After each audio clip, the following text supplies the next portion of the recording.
but I definitely grew up on scripture, and I definitely like there's still a lot of scripture that has a special place in my heart. And reading scripture really helped me through this situation. And I'm going to get to when I use scripture and when I use my religion to get rid of the spirits.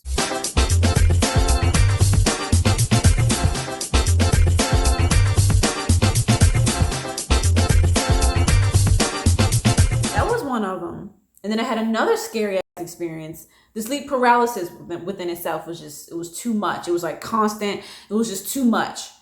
And I forgot. There was an experience where one of his kids saw a demonic spirit standing outside of the window, looking at him. And you know what they say, kids are intuitive and they can see into the other realm.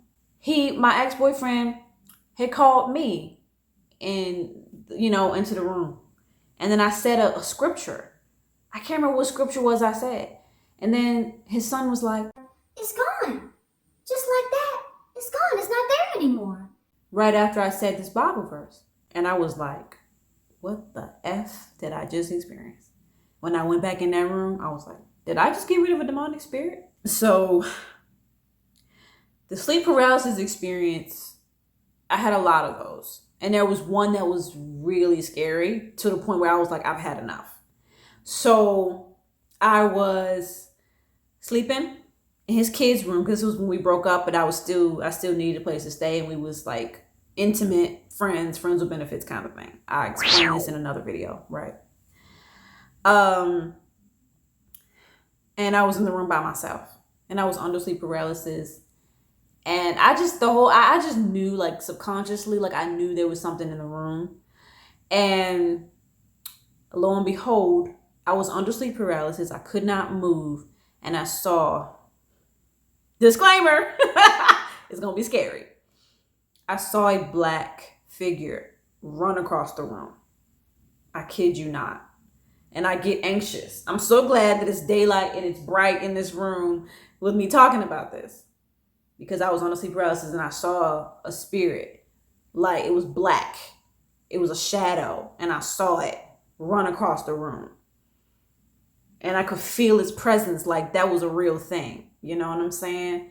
And while I was under the sleep paralysis, I was saying to myself in the dream, like I said, go, yes, please leave. Like, because it was going towards the door out of the room. And then I woke up from that and I was like, oh, hell no. And I went in my ex's room and I'm like, yo, I saw some in your kid's room. Can I sleep in here? I ain't playing. Better get that thing about him. And his weird was getting excited and went into the room so that he can interact with the demon. I don't know. I didn't stick around to find out. I went in the other room. He spent quite a bit of time in that room. I don't know what the fuck he was doing. He was weird. He would always say things like he wanted to see spirits. He was desperate to see spirits, desperate to see demons. He was like, I want to see demons so bad. I want to see demons so bad. People say they're ugly and I just really want to see it so bad. I want to work with spirits. I want to talk to spirits. He was like obsessed. And it was just weird. Like, why do you care this much? And I'm thank God I wrote everything down from this experience because it's so much that happened that when I glanced down, I'm like, oh yeah, okay, I gotta talk about that because it was so much that happened. It was just weird. It was just all these types of dreams that I've honestly never had before, y'all. Like, this was next level that I never experienced before. And I also have to talk about the experience where he was kneeling on the floor, acting as if he was being attacked by a demon. And I was like, is this even real? Because he was getting on the floor, covering his hands with his head, like kneeling on the floor, like this, being like, acting like he was being attacked by a demon. And a part of me just thought it was fake. But I didn't really know what to do. Mind you, I was homeless. Didn't really have anywhere to go. You know, my family was freaking harassing me and acting crazy, and I just didn't have a safe place to go. I left abruptly. And he was acting all weird. And the reason why I thought it was fake, a part of me thought, I wasn't sure. I wouldn't say 100% thought it was fake. I just wasn't sure if it was real or not. A part of me wanted to believe it. A part of me wasn't sure what to believe. But the reason why I kind of was skeptical was because why are you doing this right here next to the bed that I'm on? Like, why are you doing this right here in front of me? Like, if you felt something was coming on, why would you want to do this in front of somebody? Like, I don't know. It just felt like performative. You know what I'm saying? And so I just sat there watching him act like that. Because I'm like, black people, we really don't be doing this shit. Like, you're fucking delusional. You're making this shit up. Like, this, you're just weird. You're just a weird nigga. And some of y'all may be like, why did you get the holy water? You should have took this seriously. Like, you can tell when something is real and when something is not. And something felt inauthentic about it. And so it got worse, y'all. After his little performance on the floor, acting like he's been attacked by a demon, and he would say the name of a demon out loud, and I still have the name in my head, and I'm definitely not going to say it out loud in this video because it haunted me. Because I'm like, I don't want the name of a demon in my head. Why do you even know that? And he would always say the name out loud. And he would be like, well, if you call out the name of a demon, it doesn't like that. Demons don't like it when you call their name. And I'm like, why do you even know that? Why do you even know that? You know? And I just was stuck, y'all. Like, in this situation, I was stuck. It did start to get to a point where I wanted to leave, but I didn't have anywhere to go. So the situation with him kneeling on the floor, it got worse. He proceeded to turn on whale sounds and play them really loud. And the whale sounds gave me the creeps. Like, the sounds were just eerie. And it was just, he played them really loud because he claimed demons didn't like the sounds of whales. And he vanished and went outside for a hot minute with the creepy whale sounds playing in the room. And I'm sitting here by myself thinking, what the just happened? Y'all, I was completely confused by a lot of stuff he said and did. All I knew is I really liked him. We did have some sort of spiritual connection. We had really good sex. And, you know, I wanted to be closer to him. And I also could not stand living with my family. He rescued me from that situation. So here I am. I have to just work with what I got. So I constantly would try to give him the benefit of the doubt. And be like, nah, he's not crazy. This is real. Like, he really has these spiritual gifts and stuff like that. And I believed it more in the beginning. But as time went on, I realized that he was just chaotic and spiritually confused. So it got worse with the whale sounds. So he came back in and went off on me. He went off on me.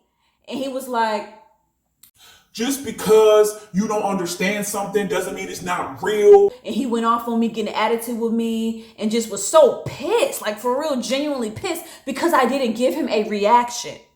Because I just sat there. I didn't know what to do. What am I supposed to do?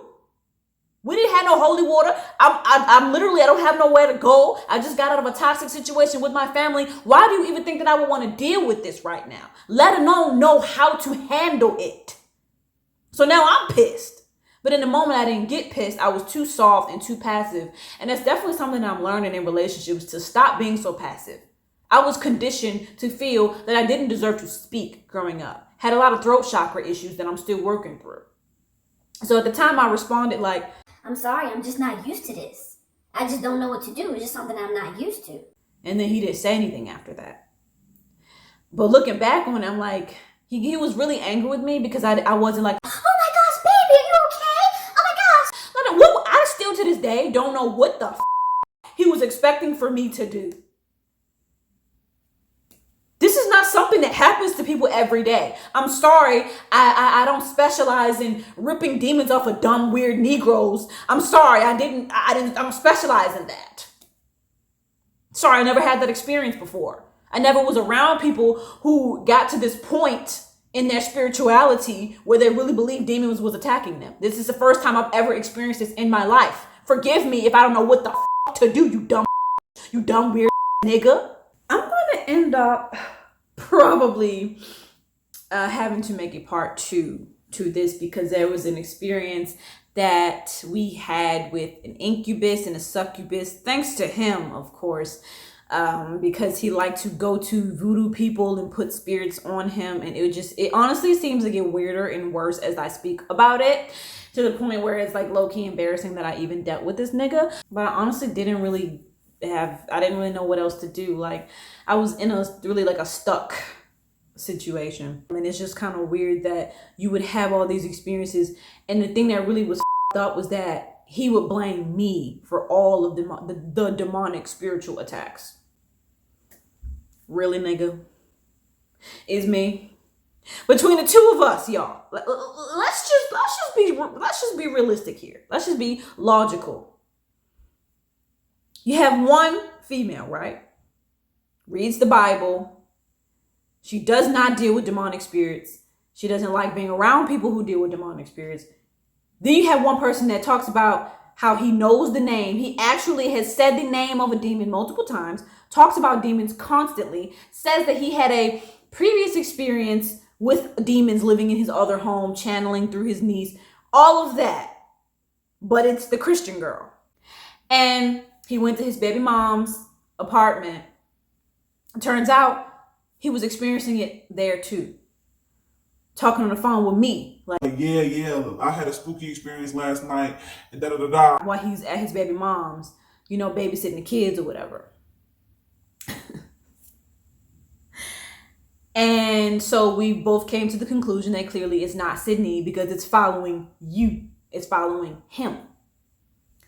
And so we were sitting down and I said, so why did you blame me? Like, why was your immediate reaction to put the blame on me for the demonic nightmares and stuff? And he said, y'all,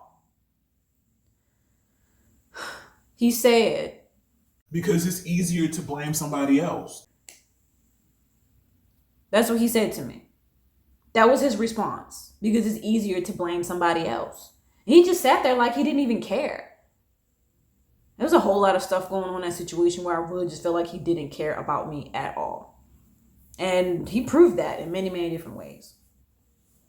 So he would blame me for the demonic attacks, but it's funny how it's all me, but as soon as I leave your apartment, I no longer have any demonic attacks. That's funny. That's funny. It's funny how you were dealing with demonic spirits before you met me, and I'm only dealing with demonic spirits now because I'm living with you. But as soon as I left, I don't have demonic experiences here in my apartment. So I just got tired of the nightmares. I got tired of the demonic attacks. I got tired of living in fear. I used to sit outside at night for hours, just avoiding his apartment when he wasn't home, when he was at work, because he would work nights. And I used to sit outside for hours, just feeling nervous to go inside when he wasn't there, because I was just spooked out to be there by myself. And I got to a point where I was tired of living in fear. So I checked out the Holy Bible from the library. And I started reading it. And I started feeling happier. And I started feeling like renewed and refreshed. And one day I was sitting in his living room when he was at work and I was there by myself. It was a beautiful sunny day. And I was reading scripture. I was playing Christian music. I was playing gospel music. And I just had this feeling to just let this stuff go, to just So I stood up and I was like, spirits, y'all gonna have to get out of here. I banish you in the name of Christ. I banish you in the name of God. And I was just like speaking and telling him, get out. You are no longer welcome here. And I was walking through the whole house, the kitchen, the kids' room, just like, get out of here. You're no longer welcome here in the name of God. And I was really like passionate about it because I was really tired of living in fear and being stressed out and just wanting to leave but not having nowhere to go. And it just was a lot.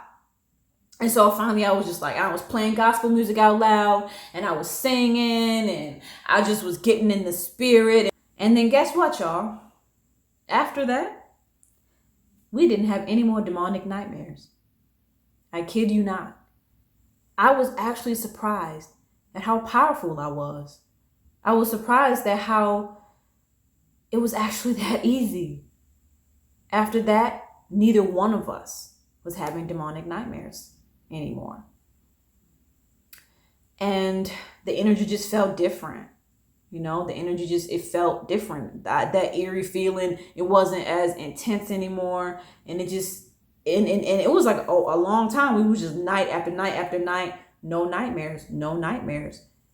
I didn't tell him right off the bat what I did as far as me talking to the spirits and telling them to get out.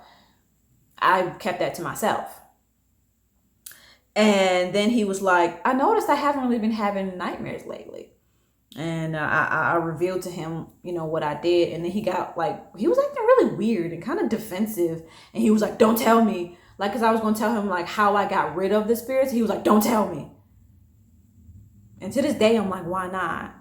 Is it because you're jealous that I was able to get rid of the spirits and you were not able to? Because he would try to get rid of spirits by drawing dumb, corny symbols on the wall in pencil, acting like they're supposed to, he claimed they were like angel symbols and they were supposed to get rid of the demonic spirits.